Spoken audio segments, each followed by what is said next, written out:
So my name is Dr. Rachael Ironside. I'm a senior lecturer in events and tourism within the School of Creative and Cultural Business at Robert Gordon University. And as I'm sure we'll discuss a little bit later, I also have an interest in background in looking at the supernatural in relation to research. And I'm Professor Peter Reid, also of the School of Creative and Cultural Business, and work alongside Rachael. My interest in this really stems from my work around heritage and culture, and particularly looking at that in our Northeast community. So this webinar is called Things That Go Bump in the Night, and tomorrow is Halloween. Can you explain a bit about what you are going to discuss this evening? Absolutely. Well, I think it's Halloween tomorrow, so we thought that given our kind of interests in this area and also an event which we're hosting on Sunday, the 3rd of November, on local legends, we've been collecting lots of really exciting stories around supernatural folklore and all sorts of spooky things from the Northeast, that we thought this would be a good opportunity to explore the supernatural in relation to storytelling, in relation to experiences, and in relation to the kind of research that's associated with that. Yeah, I think there's also a strong sort of seasonality thing, that people are more open to discussing these things around Halloween, around this time of year where the clocks change, the weather gets colder. And as Rachael said, we've got this event on Sunday. So it's a good time for us to be talking about the unexplained. Yeah, and I think it kind of highlights that the supernatural is so interesting in our society at the moment, and continues to be. And I think we talk about this quite a lot, in the sense that regardless of your belief in the supernatural or all things ghostly, that it's a popular thing, and it's something that we see in the sector, in the tourism sector, in the heritage sector, in our media and the culture all around us. So we're fascinated by that particular aspect of it. So regardless of what your interests are in the supernatural, it's a really kind of prominent thing still around us. Yes, Rachael and I often do a lot of work around, for example, ghost tourism, and we joke regularly, ghosts may not exist, but ghost tourism as a concept absolutely does. So we're coming at this from a whole variety of different angles, and those are some of the things we hope to explore this evening. So you've both mentioned that this is a particularly interesting area for you, especially in your research. Can you please tell us a bit more about the research that you guys are doing around this area? Well, my interest in it, connected to the Local Legends project, where we have the event on Sunday, is primarily driven by my interest in the sort of culture and the heritage of the Northeast area. So I'm very interested in the stories, the legends, the folklore, the oral history tradition, the sense of place that people may have, and often that's bound up with particular legends. Sometimes they are supernatural legends or ghost stories or whatever. So my interest is very much connected with the heritage aspect, but that heritage aspect in Aberdeen, Aberdeenshire, Banffshire, Murrayshire, the northeast corner. Rachael comes at it from a slightly different angle from her own background. Yeah, so I've got a slight connection. Some of the projects that we've worked on together, like the Local Legends project, links in with this idea of supernatural storytelling and how that connects us with place and culture and community. So there's various projects that I've been working on in that, including the Local Legends, but also the Orkney Folklore Trail. So we've been working with local people in Orkney, including storytellers, musicians, and illustrators, to design a digital folklore trail on the Orkney Isles, to look at how those kind of stories can help to distribute people around the island and to engage them with different kind of landscapes and place and the heritage of the community. So I have a strong interest in that side of it. I also did my PhD in social interaction and paranormal experiences. So that was coming from a slightly different angle in terms of looking at how people come to understand the experiences that they have when they're in a group of people as being unusual or strange rather than potentially normal. So I looked at that from a sociological perspective and looking at interaction and the different ways that people communicate the kind of experiences that they have. So I've got kind of a dual interest in the supernatural supernatural, one from the storytelling side in terms of how that engages us with place and heritage, and then the other side of it in terms of the actual experiences that people have, and the different ways that we kind of communicate and come to understand those experiences as being unusual. Yeah. And I think a lot of our work is connected with that sort of storytelling aspect, or the bit of our work that we share is very much connected with that. Whether that's oral history traditions or digital storytelling. For me, it was really, I think, most pronounced when I was involved in a project up in Elgin a few years ago called Castle to Cathedral to Kashmir, which was to look at how heritage can be used to aid town centre regeneration and bring economic benefit to a town centre. And one of the things that we did in that was tell ghost stories. There was an appetite on the website and on the app, and people wanted to know these unexplained stories about witches and cauldrons and apparitions and so on. So there is a real interest in it, and I think the storytelling aspect is something that binds our work together. Absolutely, and it's often the experiences that people have that become the stories that we then eventually tell. So there's a kind of real connection between the experiences people have in that realms of the unknown or the supernatural, and then how that becomes part of our heritage, really, and, yes. and the stories that we tell from that. And yeah. our understanding. So Peter, you mentioned that you quite like the Aberdeenshire kind of folklore. Why Aberdeenshire? Because when I think about it, I never would pinpoint, oh, Aberdeen, that's a spooky place. I automatically think Highlands, that's where your Jacobites were. That's where there's a lot more. I think there's a lot more rich history of that area. I'm a bit biased because I am from the Highlands myself. So. Yes, yeah. Well, I'm biased because I'm from the northeast. Okay. But a lot of the work that I do generally is connected with the northeast area. Okay. And I'm very interested in the coastal communities, but also the legacy, the tradition, the inheritance, the cultural identity, the dialect, and so on. It's not a case of one being more than another. I think they have their own particular geographical take. They have their own niche stories, their own types of legends. Some of them, for example, in the Highlands may very well be connected with, say, clearances or with the Jacobites, and that's the tradition of the area. I think in the northeast we have a different, not necessarily better or worse, just a different set of traditions. For example, right along the coast, this is something that I talked about last year when we had the Supernatural and Contemporary Society conference, were the traditions connected with the fishing industry, and how various communities all had their myths, their legends, their folklore connected with people going to the sea fishing. So I think every place has its own particular stories, and I don't think any are better or worse. They're just different and interesting in their own unique context. So my northeast angle comes from, if you like, I suppose the sum of all my work. I do a lot around, for example, the Doric dialect. So that's intrinsically connected to the northeast, and we do work with various organisations, charities, third sector bodies around the region.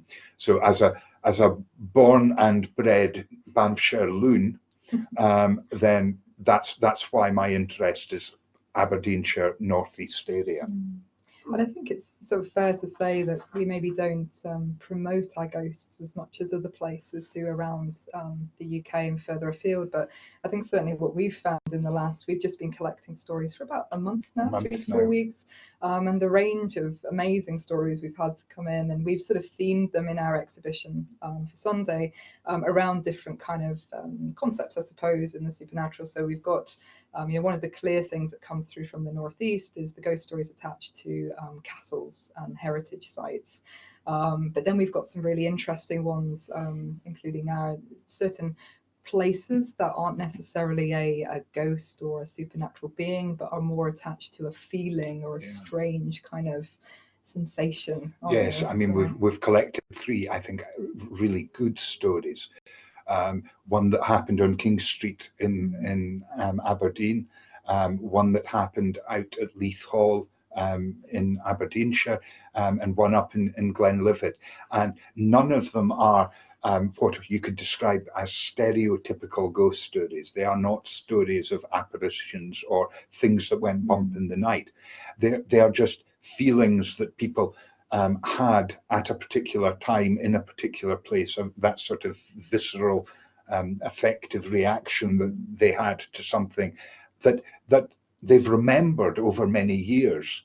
And the one in Glenlivet is quite interesting because it's your classic feared place. It's the place that instills fear or makes people frightened. But no one actually knows why this particular stretch of erode has that attached to it. But people locally just know that that is a feared place. And those are really interesting concepts that we've had stories told to us about. And then you get the very traditional ones as well. So the very typical stories of folklore around things like kelpies. And we have a few different stories from across the Northeast, and those are only the ones that we've come across. Yes.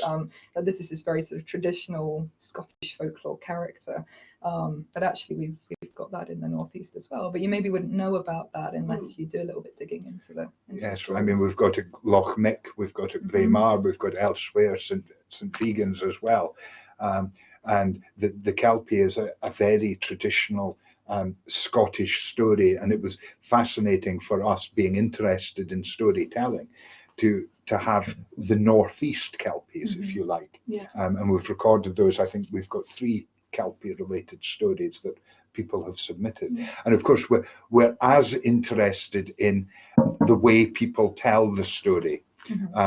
We're not making valued judgments about whether this thing was real or whether it was just a sensation or a feeling, but we're very interested. We've been really enthused and encouraged by the way in which people have actually told the story. So one of those couple of stories I did actually share with, so my dad and my little sister's actually tuned in for vouch for this one.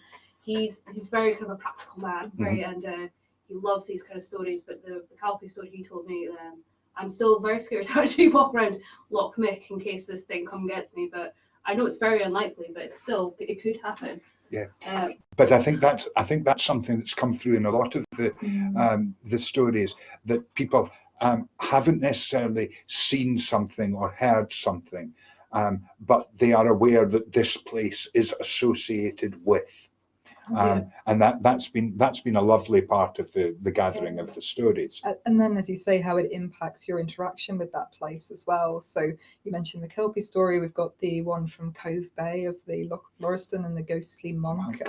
So people now associate, if it's a misty night and they're driving along that particular road, that potentially you might see it. It generates a sense of sort of foreboding that you might see this monk. And I live down in Lawrencekirk, and there's a hill just behind where I live, which is got a story associated with cannibals, which I never knew anything about until we were looking into this, and that's totally changed the way that I now look at that hill when I go outside and think about the place that I live in, because it's got this quite creepy cannibal story attached to it. Yes. So the way that these stories are told, and then how it impacts the way we then interact with that landscape is really interesting, and I think we've all got stories to tell. Even if you are a complete skeptic, if there is an association with a particular place, then it can change the way that you look at it.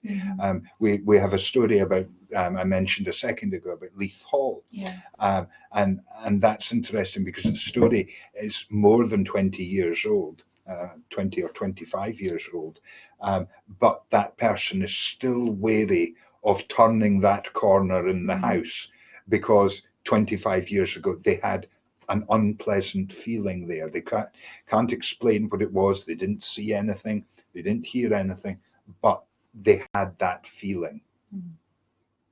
So this is actually going back to about your own kind of interest here. So you both came from not like a spooky background, really. Like Rachel, I believe you're kind of like social sciences kind of area. Yes, yeah.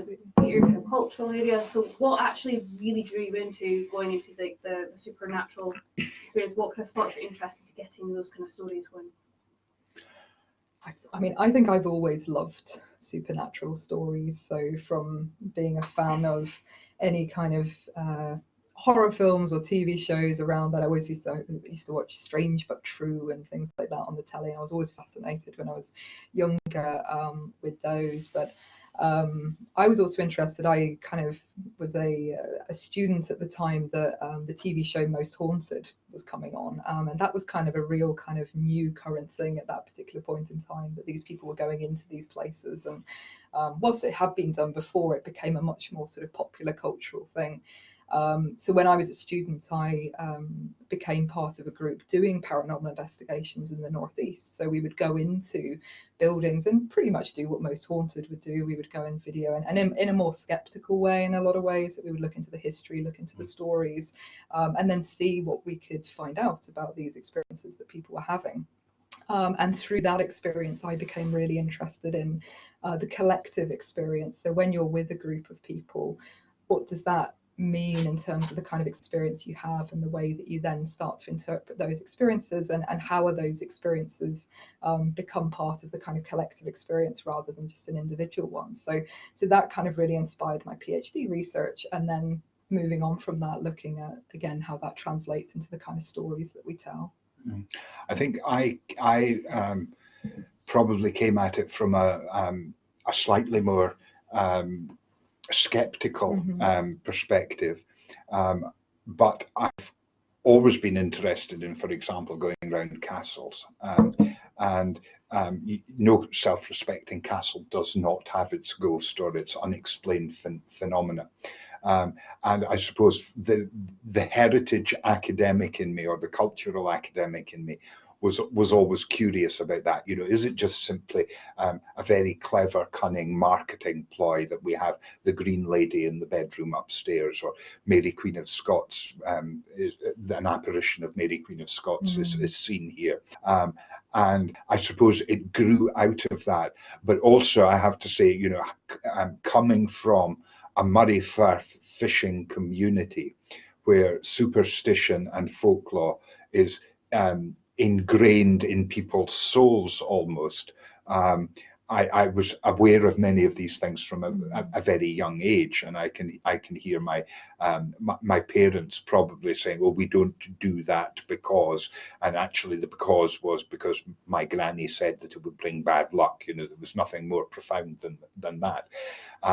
But I've also been, throughout my life, particularly interested in the works of Peter Anson. Rachel must be fed up of me mentioning Peter Anson's name, but Peter Anson was a fascinating character who wrote extensively about the East Coast fishing communities, and also wrote extensively about the folklore of fishing communities. And Anson is sort of part of my family narrative, which I won't bore you with, but because I've grown up being aware of him and his work, there's always been an interest. So a lot of these things have come together, and being fortunate enough over the last 4 years to work with Rachel, because a lot of what we do is incredibly complementary. Yeah. I think we just find this area fascinating. We find it interesting. And I love hearing about people's experiences and people's stories. Yeah. And as I say, I think we both come from an angle of very much not judging anything to do. You know, we're less interested in the reality of the experience and more in the experience itself and how that's told and remembered, and the kind of role that has in our contemporary world. We're both also very interested in the whole developing field of digital storytelling. You know, there's enormous enthusiasm and appetite for example, app technology that helps explain a particular place that you visit or a journey that you make, and so And these stories the stories on apps and mobile device technology can't be one-dimensional, boring descriptions of, and now we have the third Van Dyke that you've seen in this castle. They've got to be something that really engages with people. And these kinds of stories and legends do engage with people. Again, whether you are a firm believer or a huge skeptic, people are engaged with them. And I think those are interests that we share. One thing I find quite interesting is you're both obviously academics, and it's not one of those things that you automatically connect with academics supernatural. So what other research is actually out there which looks at supernatural experiences and stories, and what might academics be interested in the studying of this? So I think the really important thing to kind of note is that it's changed quite a lot over the years how we engage with the supernatural from a kind of academic perspective. So I think traditionally it's been seen as something that's very much approached from either angle of academics trying to maybe prove that there is, you know, the sort of reality of ghosts, or it's been coming very much from the kind of psychological point of view, so trying to understand what's going on if people are having these experiences. The Richard Wiseman approach. Exactly, yeah. So, you know, going back to the sort of establishment of some of the sort of parapsychological societies in the late 1800s, you know, and that's when the study of the supernatural became a sort of proper discipline, and it's changed a lot. And we, you know, whilst psychology and parapsychology is probably the discipline we most associate, because that's become quite kind of popularized through the likes of Richard Wiseman, through and TV programs. Exactly, TV personalities, through things like Most Haunted. But what we now see is this move towards the supernatural being studied in a range of contexts. So again, traditionally we see it in psychology, maybe religious studies and folklore as well. Now it's in a wide range of disciplines. So I come from a sociological angle, as do other academics, looking at the role of the supernatural in wider society, the kind of impacts that it has.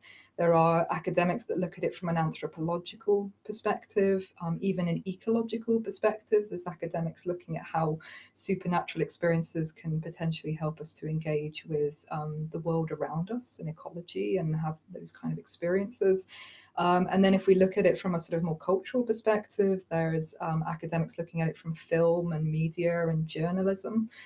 So the stories that we see in the news around the supernatural, or the genres of film and media and even literature, and again the kind of way that that changes over the years through the different genres. And I've even seen studies in geography, and looking at how places are again associated with these stories, and things like art history as well. So we've seen you know, things like spirit drawings and spirit photography of the past, and that's been examined in the context of art historians and those kind of things. So there's definitely been a move towards the study of the supernatural from a different perspective, which isn't just about the reality or the sort of psychological nature of these experiences, and looks at the broader role that these things have within our society, because they're very prominent. Yes, absolutely. And of course heritage. And heritage and cultural ethnography, cultural geography, as you've alluded to. There's also a really strong, important economic aspect to this. And, you know, people who are involved in, say, economics research or business research can be in this field, because in the tourism realm, this generates money. And we see that particularly at this time of year at Halloween. We were discussing earlier, we were looking at the events that are happening within a sort of 20-mile radius of here over the Halloween weekend. And most of them are sold out. So there is an enormous appetite, and that is bringing economic benefit to tourist attractions at a time of year when they're if you like, standard paying customers are beginning to dip off. We do a lot of work, for example, with Peterhead Prison Museum. We take the students out there. Normally I'm out there about 3 times in a year with groups of students, and we're going out next month with our 3rd and 4th years. Is that right? Yeah. And at Halloween, they have a huge range of events that are sold out, bringing economic benefits. So in the tourism sphere, we can have long debates about where this sits in terms of that dark tourism spectrum, and whether this is just pure entertainment, people like to be frightened approach, but that brings real economic benefit to visitor attractions and locations. So it's a whole spectrum of different disciplines. Have you seen a rise in it? Like, so obviously, like you get all your music and all this you mentioned for your head prison. Like I'm trying to think back to what it was like when I was younger, and obviously I was more into trick or treating at this point, rather than going to these spooky things. But have you seen that there's more kind of events and stuff like this happening? Is it growing within the modern world? I think it's grown hugely in the last 15, 20 years.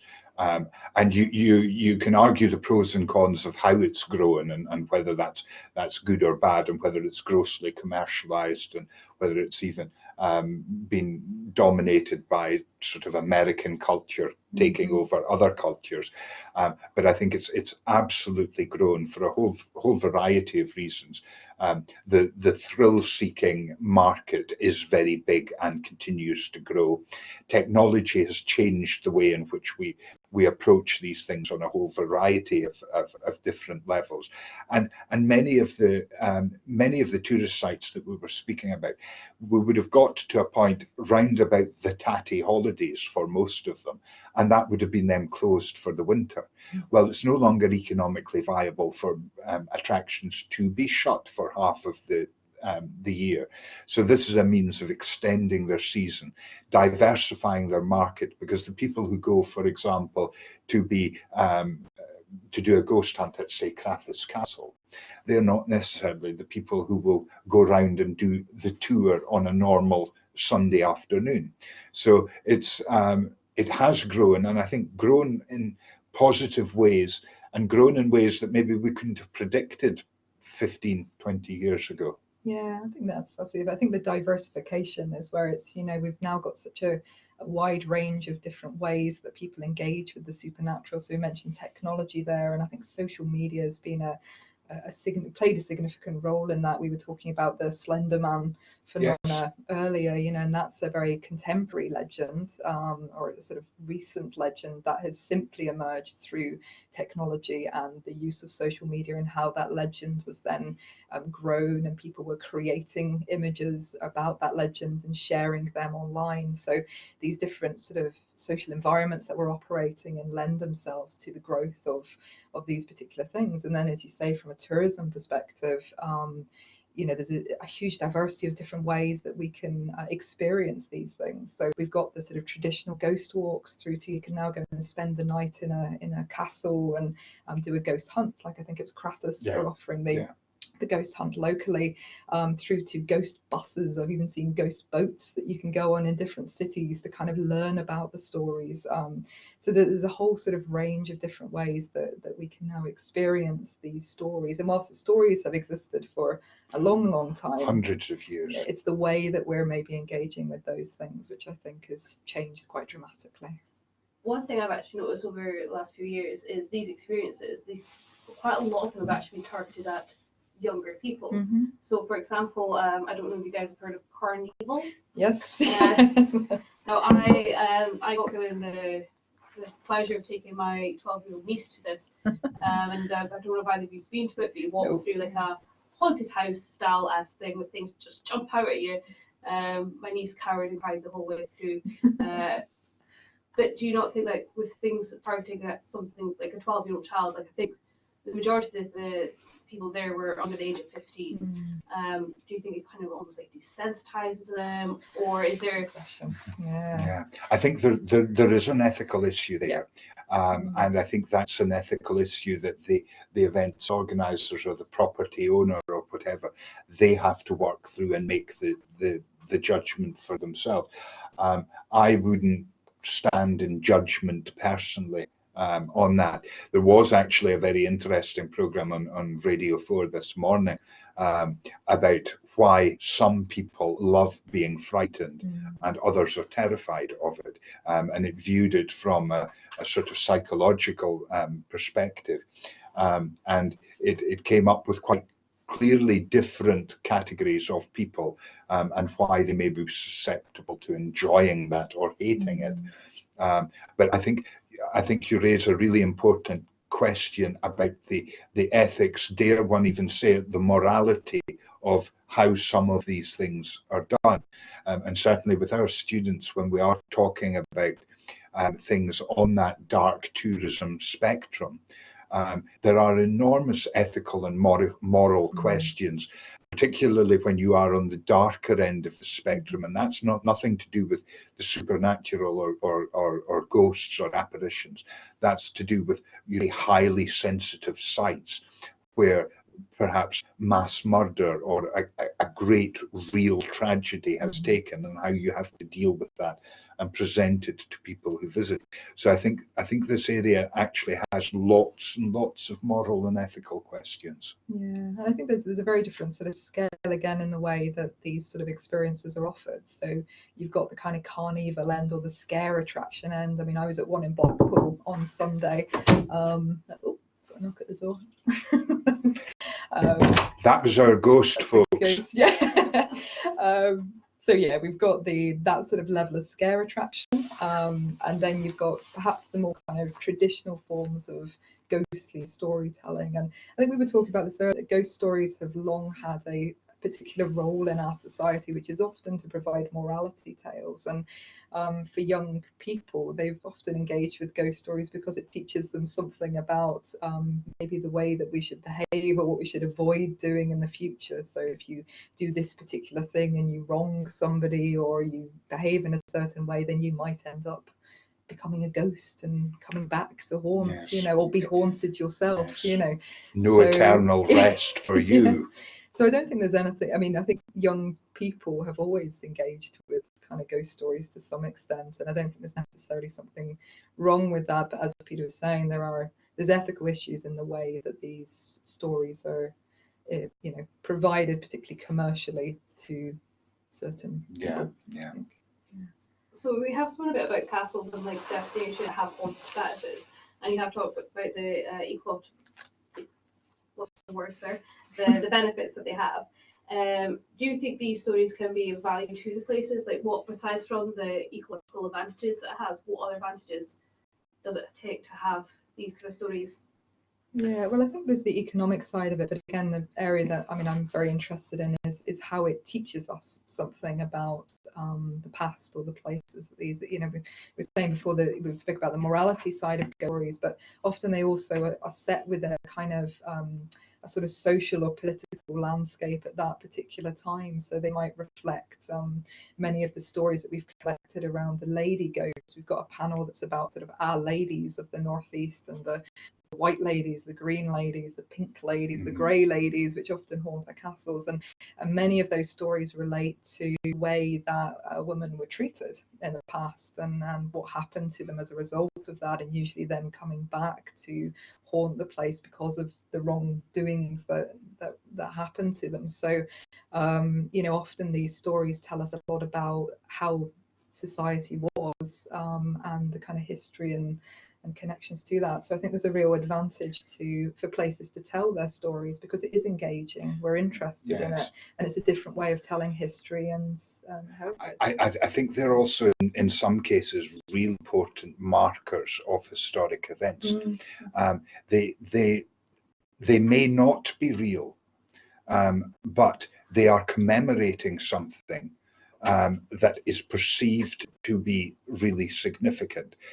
If, for example, you look at the story of Lilias Drummond at Fyvie Castle, that's quite an important bit of narrative connected with the history of Fyvie Castle. Whether or not there is anything remote supernatural associated with that, we remember the story of Lilias Drummond, and a whole raft of the other stories that we've collected and other ones that we're familiar with tend to do the same. So they act as milestones or road markers in things that are important for us to remember. Yes, that almost takes me back to where some of my early interests in the coastal communities and the fishing community superstitions came from. often they came from something was done this way or was not done, and then a disaster followed. So it almost doesn't matter if we remember the superstition, but the superstition is the shorthand for remembering that disaster. So I think they work on multiple different levels. And then, so we have always had these ghost stories within us. Like I remember listening to most of the ghost stories I know were ghost stories that were told to me when I was 7 because my father was horrible and would scare me. But do you think they've actually changed within our society? Like, so coming up as a child, it was there to like spook me, to make sure I didn't go too near the water's edge. And it was almost like I just had a warning kind of a way. Do you think they've now changed to just become like a scare story, or do you think they're more like this is who we are and where we're from, this is our place? Well, we were talking about this earlier today, and I think one of the really important things to remember is that every community, every civilization, every culture that has ever existed on the planet has had some attachment to myth, superstition, unexplained stories or occurrences or whatever. So I think on a fundamental level, we are no different in 2019 from any other culture that has existed since the Stone Age. I think what has changed is the way perhaps that we engage with them, the way they are disseminated, the way they are exploited or commercialized. And I think all of that has evolved and changed and developed. But then equally, you could go back in history and you could pinpoint the Castle of Otranto in the 1760s, Horace Walpole's novel. That is the first Gothic novel. So before that, the legends may have existed, but as a literary form, it didn't. So I think in every generation, things change and evolve. But we are just part of a continuum from the Stone Age that looked slightly questioningly, slightly cautiously at things that we could not necessarily explain. Yeah, and I absolutely agree with that. And I think they continue to play this role, which is to kind of enchant us as well. And I think we live in a society at the moment that is probably a little bit disenchanted. You know, we live in a world that's very much governed by a more rational way, or that's seen as the way that things should be approached, is in a very rational way of thinking. And I think in many ways that can disenchant us a little bit with the world that's around us, and particularly when we think about some of the kind of social and political situations that we're in at the moment. I think like we have done in the past and in generations before us, these stories act as a way to kind of re-enchant us and the world around us, and look at it in kind of different and more creative and interesting ways. So yeah. I think they actually have a real value in doing that. And yeah, and I think people generally still like to be puzzled, mm-hmm. whether or not they are believers in any of this or whether they're huge skeptics. I think there is an appetite for being puzzled. There's also, I think, something quite special about an individual sharing a story or an experience, because there is often a fear that you might be ridiculed, or that somebody hugely skeptical will crash down on you like a ton of bricks. We've collected one story that I think it's fair to say for both of us has made quite a big impact on us, and it's made an impact on a variety of levels. It's definitely something unexplained. It's definitely something that the person who wrote it experienced. The author has written it in such a beautiful, artistic way, and provided a really beautiful piece of prose around an event that happened to him nearly 50 years ago, that I think it's made quite a profound impact on us. Yeah.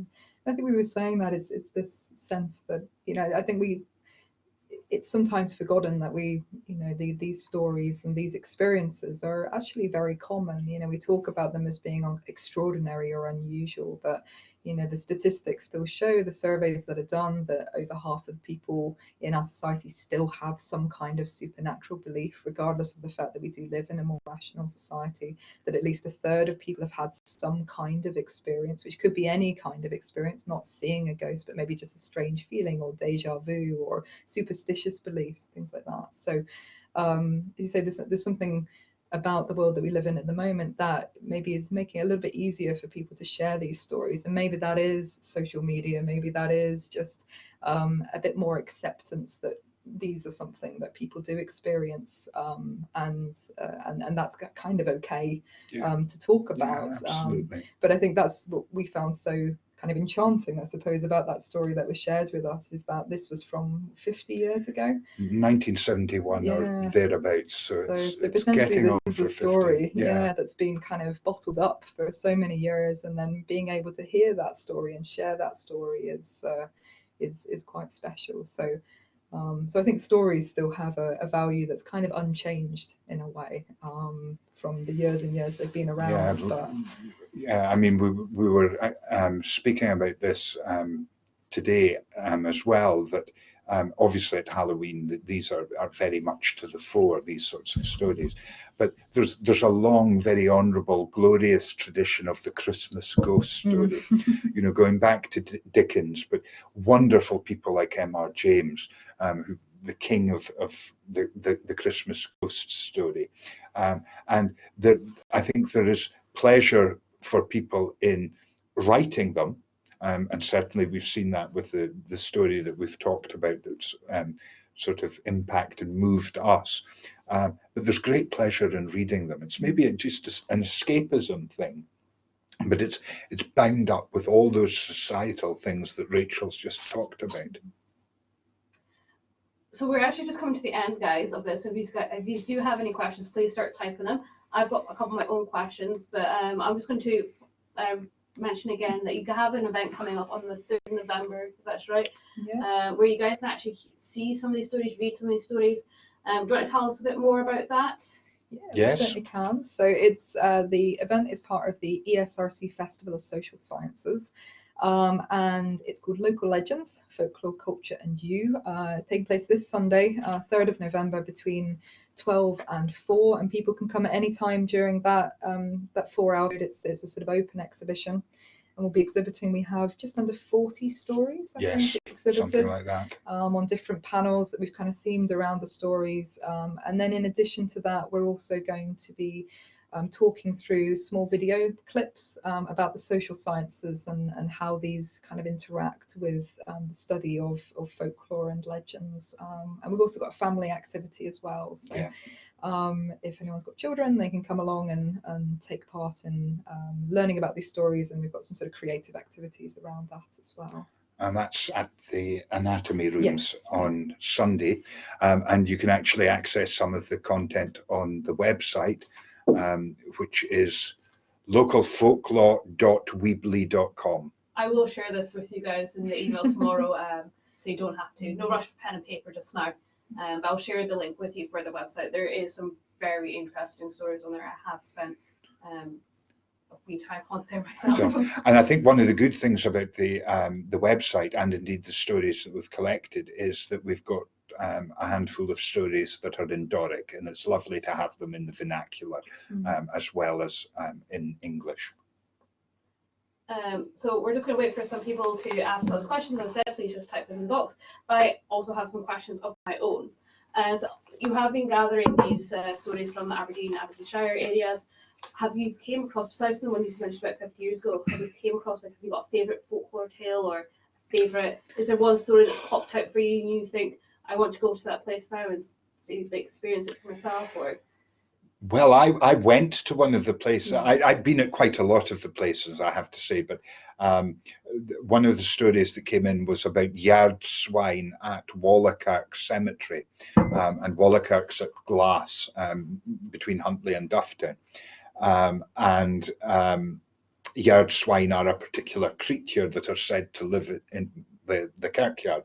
And I'd been at Wallachurk a while ago, but 2 Sundays ago I went back to Wallachurk, and I was telling Rachael I didn't see any yard swine, but I viewed it in a slightly different way.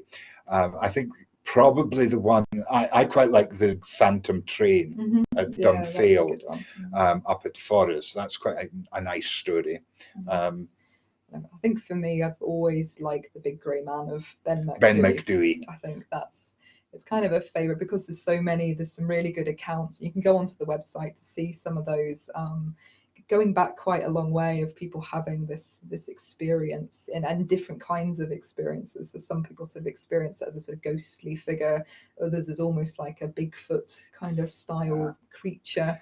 So there's a real range of accounts which continue to this day. Really. And it's interesting in terms of the one that we were talking about earlier, that's 50 years on, because I think it was about 35 years after one of the best documented accounts of the Big Grey Man, before the person wrote it down. So there's often this tradition of waiting a long time before you admit to something. We've got a question in from Paul. Can the panel share any of their own supernatural experiences? Oh, do you want to go first? Yeah, well, I suppose I can share the one that probably inspired my PhD research. So I mentioned that I used to do these investigations when I was a student, and one of the locations that we did that in was the toll booth in Aberdeen. And I remember it very vividly because we were just having a break and having a biscuit at that time. And I was next to somebody else, and we were just having a chat. And as I was sitting there, I thought it was my imagination. You've got to remember, this was 1, 2 o'clock in the morning at that particular point in time. I could see what in my imagination I thought looked like somebody standing up against the archway of one of the toll booths.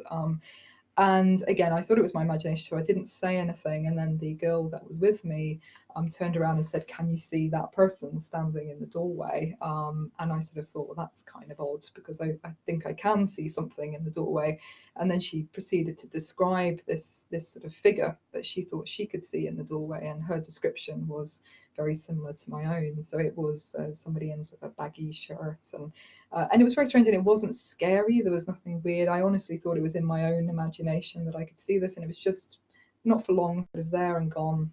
And that's what really inspired me to look at collective experiences, because I thought, well, that's fascinating, because if she can somehow see what I can see, there's something strange going on. So either she's connecting with me in a way that can see something, or potentially there's something there. So that to me was a very unusual experience, and I'm still not sure what that was, but it definitely inspired my interest in sort of collective experiences and how we understand those as being unusual. I've never seen or heard anything. I have had one experience of the most profound deja vu in a place, and it's on the website. It's one of the stories on the website, but it's a place that I had been at many times, so I did know it very well. But on this one particular occasion, at one point in this house, I had a deja vu feeling that was really significantly different from. I knew I'd been there loads of times before. This feeling was very different, and it felt as if there was someone walking past me. I didn't see, I didn't hear anything, but it stopped me in my tracks, and that's really the only experience I've had. Well, that actually sounds kind of terrifying a little bit. I was showing people around a place that I know really well, and was chatting away to them, and then just suddenly I had this feeling, I have been here before, which I knew I had, but it wasn't as if I was connecting with all those previous times that I'd been there. I can't explain it. As I say, I saw nothing, I heard nothing, but for 5 or 10 seconds, it was quite a sort of profound, this is odd feeling. I realise I'm not on the panel, but I've actually got a question about this, which involves me sharing one of my own experiences. So I once had sleep paralysis, and for me it was a terrifying experience. But like I remember not being able to speak and talk or move or anything like this. But I remember vividly a man standing at the end of the bed, and he was basically like, he didn't. I didn't hear him, but it was like I got the feeling that he was telling me that I wasn't allowed to be here. And it was very uncomfortable. And I like described. I actually ended up kind of having a little drawing of what I thought the guy was, because I was house sitting for a friend. And as my friend came back, I told her about the experience, and she is an artist herself. Well, yeah, I was an artist, and she had a drawing that very much my drawing of this. So sleep paralysis, and this is kind of more directed at Rachel, because it's kind of like joint experiences here. What's behind sleep paralysis? Like, is there a connection between the supernatural and sleep paralysis? Yeah, so there's actually been quite a lot of research done into sleep paralysis and what some people call the old hag syndrome, which you might have heard of before. And one of the interesting things with sleep paralysis is there's been a few sort of cultural studies that have looked at sleep paralysis around the world, and the features of sleep paralysis are very common in different parts of the world and across cultures, which is what makes it so interesting. One of the reasons it's called the old hag syndrome or phenomena is because often people have the sensation where they wake up, they can't move, they are paralyzed, they get a sudden feeling of dread or fear or a sense of presence in the room. Often they might see the door opening, somebody walking into the room, and often that is a sort of old hag or an old lady figure who then comes and sits on your chest and pushes your chest down, so people have this sensation of being sat on. And then they as soon as they can move, then the sort of vision disappears. So it's been a sort of well documented. There's quite a lot of sort of science behind it to suggest that feeling of paralysis is to do with the various kind of things that are released when you sleep to stop you from moving, and basically your mind is waking up but your body is staying asleep, which is why you're paralyzed. And because you're still in that dream state, then you're prone to hallucinations. So that's the kind of science behind it.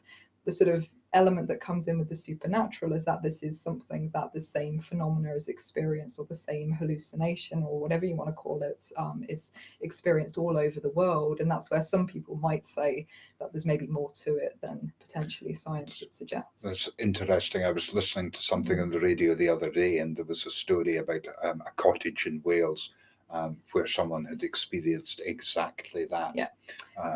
The woman coming into the room and the sensation that she was getting bigger but not moving towards them, if that makes sense.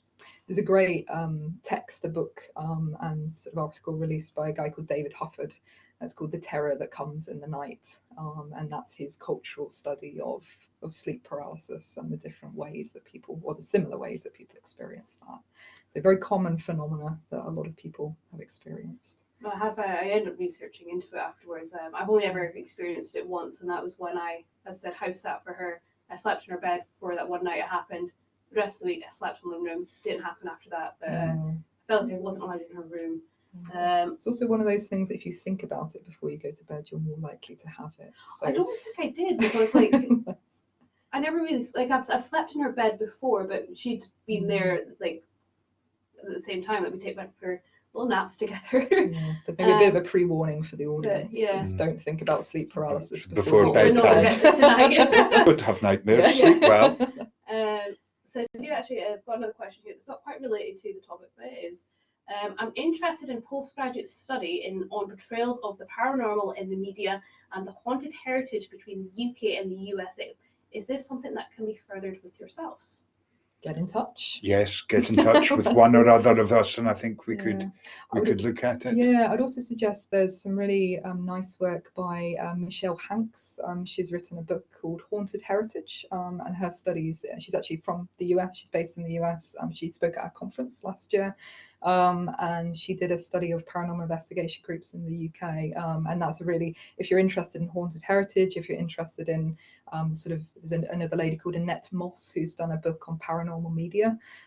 So those two authors would be worth looking at, but certainly, just get in touch. I'm happy to chat more about that. I'll make sure, Dylan, that I've popped, when I email you the link, I'll pop both their email addresses in there. Happily. Yeah, happily. So you're able to get in contact. So final question, when people are speaking about hauntings in castles and stuff like this, as you have mentioned yourselves, it's like, oh, the grey lady, the white lady, You very rarely hear of the old haggard man or like many man ghosts unless it's that night. Or why do you think it like men? You never really hear of men haunting castles and stuff. It's interesting. It is interesting that there are some examples in this country and overseas, but often a castle worth its salt will have its grey lady or its green lady or whatever. And I think there may be something almost subconsciously going back to that idea of the morality tale, that in the past, women were often very hard done by in their existences. They may have been brutalized, they may have had really harsh existence. They were effectively the chattel of the lord of the manor or the laird of the castle or whatever. So there's maybe that morality tale aspect. There are plenty of men who haunt historic sites. I don't know, there may be something connected with it being the domestic sphere even. And I think often you do get, you tend to get a division between the friendlier ghosts are often female, the nastier ghosts are often men, and again maybe that comes back to that sort of traditional cultural side of things. Although to say that obviously His Majesty's Theatre has a friendly male ghost associated with it. So called Jake. Jake. So you get the exceptions to it, but it's definitely a bit of a sort of almost a stereotyping. Yes, I mean Ballindalig Castle has the Pink Lady, and the Pink Lady is almost a guardian angel for the laird, and the present Lady Laird has been told by someone who encountered apparently the Pink Lady that the Pink Lady has saved her life on 3 occasions. She's unaware of it, but it's that sort of benign idea. But yes, there's often figures of men more commonly seen in the grounds of historic properties, but inside we seem to have a propensity for green, white, grey, black, pink, blue ladies. Okay. Well, thank you very much, guys. Really appreciate you coming along and talking to us about this topic. It's very interesting. I have like 1,000,001 different questions because this is an area that I'm actually particularly interested in as well. But thank you very much. Thank you very much for everyone tuning in today. I hope you have enjoyed it. And as I said, I will email this over to you tomorrow. But thank you again. Thank you. Thank you all very much. And it's grand that we've had some of our former students tonight. So happy Halloween. Happy Halloween. Don't have nightmares. Sleep well.